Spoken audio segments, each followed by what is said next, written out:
Welcome back friends in the part 8 of topic wise accountancy MCQs. आपको बता दें आज हम सोर्स डॉक्यूमेंट वोचर पे एमसीक्यू डिस्कस करेंगे और इसके जो वीडियो लेक्चर्स हैं कंप्लीट क्लासेस जो हैं वो ग्रुप में आ रही हैं।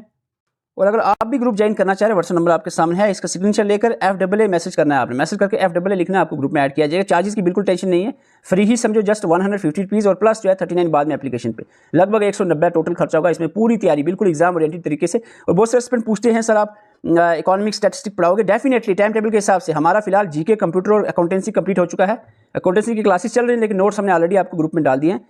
और इसके बाद इकोनॉमिक और स्टैटिस्टिक्स हम स्टार्ट करने वाले हैं। हर एक सब्जेक्ट को अच्छे से पढ़ाया जाएगा। ऐसा नहीं है जैसे आपको अभी हर जगह पे नजर आ रहा है टाइम पास, वो वाली बात नहीं है। इंडिविजुअल टॉपिक को हम डिटेल से देखते हो। हर एक टॉपिक पे दो टेस्ट, एक तो हमारा यूट्यूब पे आपका टेस्ट फ्री मिल रहा है, लेकिन उसके बाद एप्लीकेशन पे भी आपका टेस्ट रहेगा। पहले आपने थ्योरी लेक्चर्स अच्छे से देखना है, उसके बाद नोट्स से वो अच्छे से पढ़ना है, उसके बाद आपने यूट्यूब पे टेस्ट जो आपका आता है वो देना है, और उसके बाद जो एप्लीकेशन पे टेस्ट आता है अलग क्वेश्चन होते हैं वो, फिर वो टेस्ट देना। तो ये आपका इस तरीके से हर एक टॉपिक को लेकर चलना है अगर आपने तैयारी करनी है। बाकी टाइम पास करना है तो आप जिस हिसाब से करना चाहो अपनी मर्जी से कर सकते हो, ठीक है। इसका स्क्रीनशॉट लेकर आप मैसेज कर सकते हो फाइनेंस कॉन्टेस्टेंट की। अगर आप जेन्युइन एस्पिरेंट हैं, तैयारी कर रहे हैं, अच्छे से करना चाह रहे हैं, कर रहे हैं, तो आप ज्वाइन कर सकते हैं। अदरवाइज टाइम पास करने वाले ना ही आए। Thank you. क्वेश्चन नंबर 1 देखो, वोचर और सोर्स डॉक्यूमेंट दोनों पे आज हम क्वेश्चन देखेंगे। सोर्स डॉक्यूमेंट थोड़ी अलग चीज होती है, वोचर अलग चीज होता है।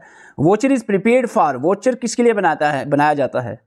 वोचर कैश रिसीव और पेड, कैश पैसा लिया और दिया, लेन और देन जो होता है उसके लिए वोचर बनता है। कैश और क्रेडिट सेल जो होती है उसके लिए वोचर बनाते हैं, या आप कह सकते हैं कैश और क्रेडिट परचेज के लिए वोचर बनाया जाता है। तो आपको बता दें इसका राइट आंसर रहेगा ऑल ऑफ द अबव। चाहे वो कैश रिसीव पे हो, क्रेडिट भी हो, तब भी वोचर बनेगा। उधार हो, नगद हो, सब में केस में वोचर बनता है। परचेज हो, सेल हो, सब में वोचर बनता है। ऑल ऑफ द अबव रहेगा आंसर। क्वेश्चन नंबर 2 आपके सामने है, वोचर इज प्रिपेयर्ड फ्रॉम। अगर आपने वीडियो अच्छे से देखी जो हमने लेक्चर डाला था सोर्स डॉक्यूमेंट पे, तो आपको पता होगा वोचर जो है वो बनता है सोर्स डॉक्यूमेंट से। और source document means the documentary evidence, जिसको हम कहते हैं डॉक्यूमेंट्री एविडेंस। तो आंसर ए रहेगा। क्वेश्चन नंबर 3 आपके सामने है, which document is issued at the time of purchase return. आपने याद रखना है परचेज रिटर्न पे कौन सा डॉक्यूमेंट इशू किया जाता है। तो राइट आंसर रहेगा, जल्दी से बताएं फिर मैं आपको बताता हूं, जल्दी से बताएं। परचेज रिटर्न डेबिट नोट आपको याद रहेगा। अगर आपको भूल रहा है, सोच रहे हो कि कैसे याद रखें, तो आपको मैं बताऊंगा थोड़ी देर बाद। ये आप देखें, ट्रिक एक बताता हूं। डेबिट नोट और क्रेडिट नोट का याद रखना है। Debit note, a debit note is issued issued by buyer to the seller as an intimation of amount and quantity being returned। ये इंटीमेशन है कि हाँ भाई इतना अमाउंट और इतनी क्वांटिटी रिटर्न की जा रही है, तो इसको हम कहते हैं डेबिट नोट को आप कह सकते हो डीपी। जो आप जैसे डीपी आपने याद रखना, बस डीपी, ठीक है। डीपी आपको वर्ड याद रखना है, डीपी बस सारी कहानी समझ आ जाएगी। DP debit note credit note, जब भी पढ़ रहे हो डीपी याद रखना है। आपको पता चल गया डीपी यानी debit note purchase return, DP, तो उसका मतलब होगा क्रेडिट नोट सेल्स रिटर्न। एक सेल्स रिटर्न होता है, एक परचेज रिटर्न। अगर आपको एक याद रहेगा दूसरा उसका अपोजिट वो याद रहेगा डेफिनेटली, ठीक है। तो अब आपने याद रखना है डीपी, ठीक है। डेबिट नोट परचेज रिटर्न पे दिया जाता है और क्रेडिट नोट सेल्स रिटर्न पे दिया जाता है। Question number 4, identify the following voucher. MS Rahim traders sales account 8000। ये यानी एक आपका एक हम कह सकते हैं एक ये ट्रांसैक्शन है। Being good sold for cash, wide cash memo भी दिया है, एविडेंस भी दिया हुआ है। 112 नंबर कैश मीमो पे ये ट्रांसैक्शन लिखी है कि रहीम ट्रेडर जो था उसने सेल किया 8000 की। तो आपको इसमें गुड सोल्ड, यहाँ पर क्या सेल हुई, सामान बेचा है 8000 का। तो यहाँ पर कौन सा वोचर बनेगा? Cash voucher, cash memo, non cash voucher, invoice और बिल। देखो आपको समझना है, थोड़ा सिंपल सा क्वेश्चन लेकिन समझना, एक बार याद रखना।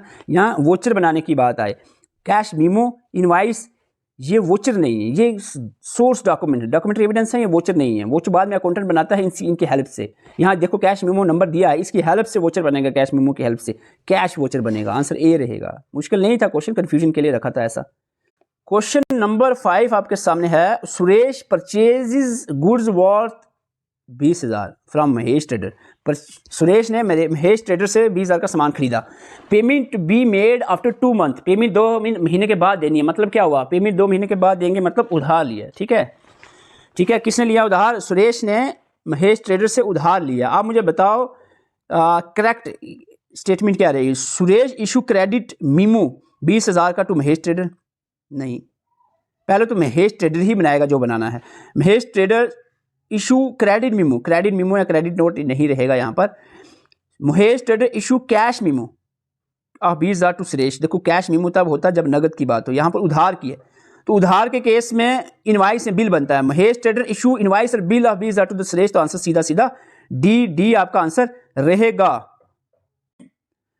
Question number 6, identify the transaction for which transfer voucher is prepared. आपको पता होना चाहिए, अगर आपने पूरी क्लास अच्छे से देखी है, जो हमारा लेक्चर सीरीज चल रही है, ट्रांसफर वोचर जो होता है, ट्रांसफर वोचर को नॉन कैश वोचर कहते हैं, नॉन कैश, जिसमें कैश इन्वॉल्व ना हो। यहाँ पर पेमेंट हो गया है 10,000 की टुवर्ड्स रेंट, यहाँ पर रिसिप्ट ऑफ 15,000 टुवर्ड्स प्रोफेशनल फी, यहाँ पर क्रेडिट सेल हुई है 5,000 की टू आमिर, आमिर को सामान बेचा है 5,000 का क्रेडिट उधार पे।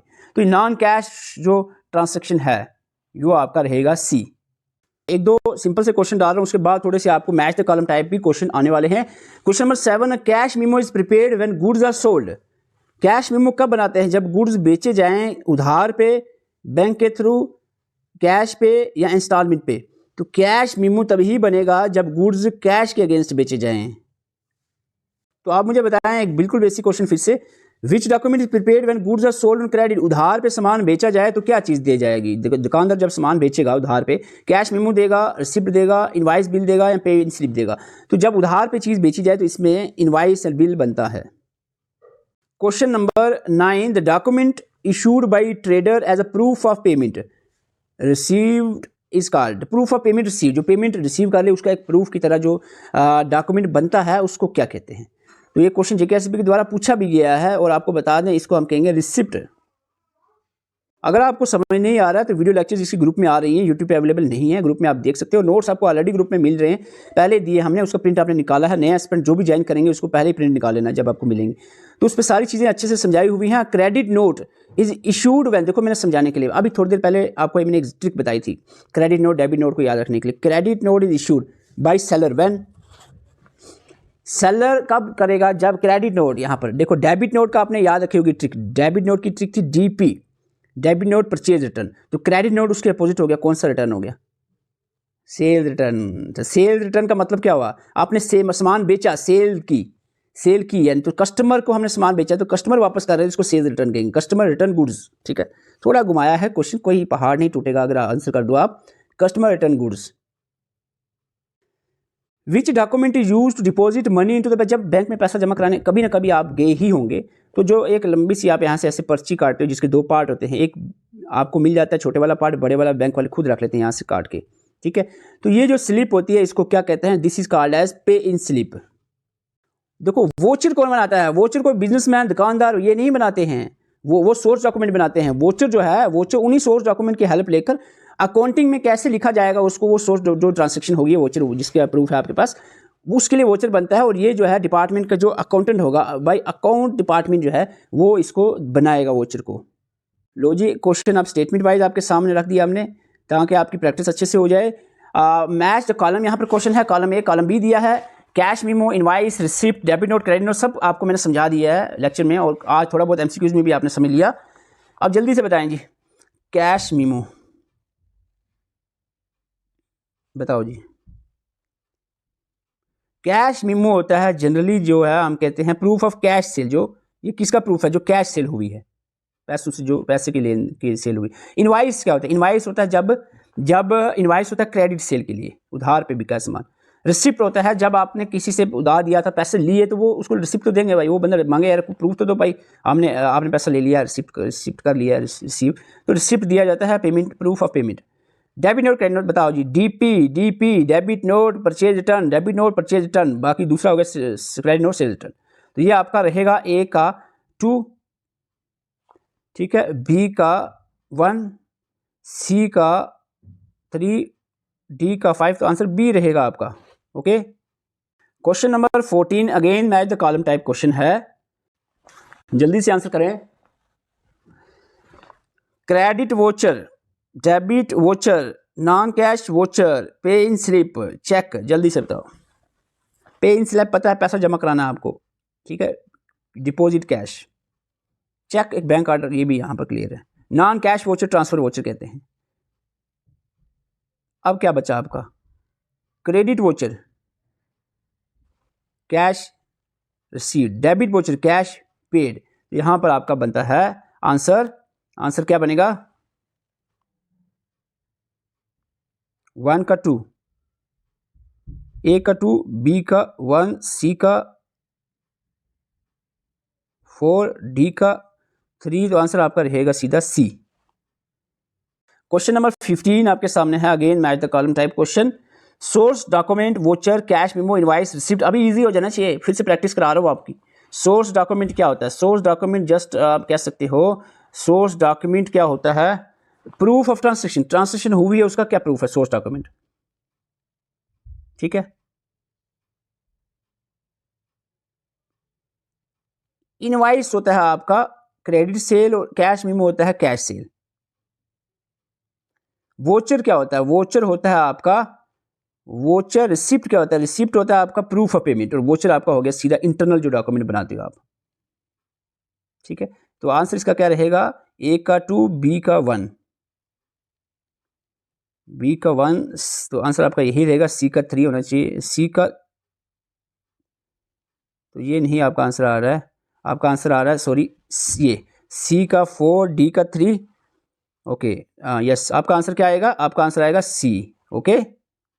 क्वेश्चन नंबर आपका यहाँ पर आ जाता है 16। Choose the incorrect statement regarding the source document. Source document का रिलेटेड इनकरेक्ट बताओ जी। Source document they are original evidence of that transaction, जो ट्रांसैक्शन हुई है क्या उसका ओरिजिनल एविडेंस होता है?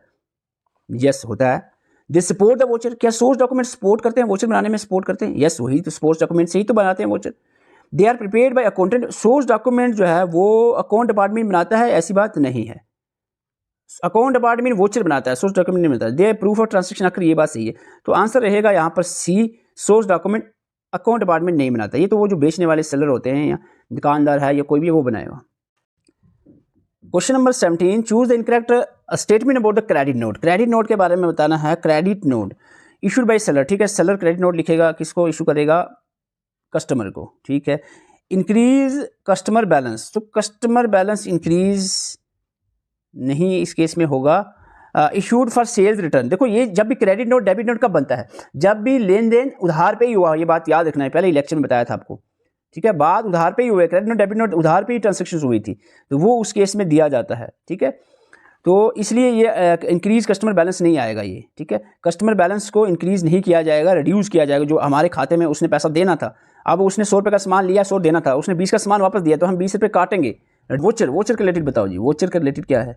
Prepaid after examining source document, बात तो सही है। Internet accounting document, internal accounting document होता है सोर्स वोचर, सॉरी, ठीक है, ये बात सही है। Prepaid by bank are used for recording the transaction, transaction record करने के लिए वोचर का यूज़ करते हैं हम। जब इनवाइस, बिल, जो भी सोर्स डॉक्यूमेंट उससे वोचर बनता है, वोचर से हम ट्रांसैक्शन रिकॉर्ड करते हैं। तो बैंक ये बनाता है, ये गलत है। आंसर रहेगा आपका सी, बैंक नहीं बनाता, ये अकाउंट डिपार्टमेंट ही बनाता है जो अंदर बिजनेस का है। क्वेश्चन नंबर 19 आपके सामने है। Credit note, debit note, compound voucher, receipt voucher, payment voucher, जल्दी से बताओ। देखो मैं अभी थोड़ी ये वाली चीज़ मैं अभी बता चुका हूँ। क्रेडिट नोट तब इशू किया जाएगा जब सेल्स रिटर्न होती है। सेल्स रिटर्न हो जाए तो जो पैसा उस बंदे ने देना था वो रिड्यूस होगा, reduce customer balance. Debit note पे सप्लायर बैलेंस रिड्यूस होगा, ठीक है।